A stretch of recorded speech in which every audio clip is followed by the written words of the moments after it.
They're like from some kind of cult because they were adopted and went through some kind of trauma. I don't know. Am I in a cult? Are the people who watch my videos in a cult? Or are we maybe just trying to get the world to understand adoption a little better? I am truly exhausted by all of this. There have been multiple videos made of my husband and I on this app, Adopted Connor, as you can see down below. I am going through enough right now. Those of you that are sharing my videos and saying all of these hateful things, you don't know the full story. You're taking little bits and pieces, those parts that you want to hear, and twisting it all around. That's not hate.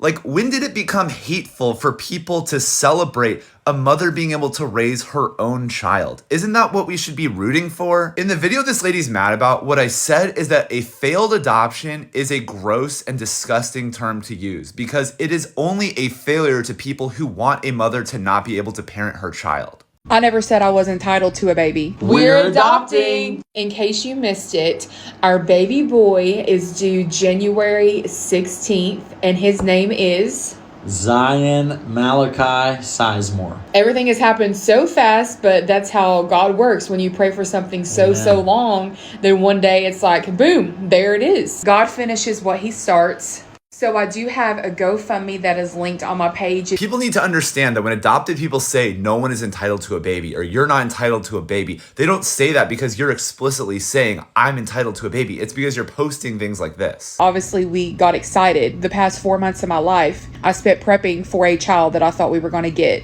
And I still struggle every single day. And all the ones attacking me on my page they're like from some kind of cult because they were adopted and went through some kind of trauma. I don't know. But just because you had a bad experience doesn't mean that everyone has had a bad experience. Honestly, it's a really, really good thing these people did not adopt a child. Like, I don't have to explain this to adopted people, but everyone who's been adopted who has anything that isn't positive to say about adoption has heard what Whitney just said 100 times plus in their life. It is so ironic for Whitney to make blanket statements about adopted people who speak out about the negative elements of their adoptions in the same breath that she says not all adopted people have the same experience. And make no mistake, what Whitney is saying here is a blatant attempt to discredit adopted people and characterize us as bitter individuals who can't see past our own experiences. Please leave me and mine alone. That's all.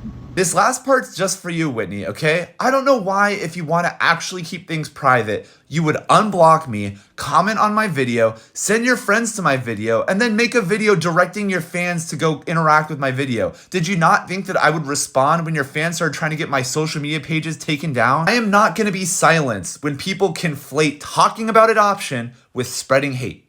I am not spreading hate. This page is not spreading hate. I talk about adoption. And if you have a problem with what I have to say, block me again.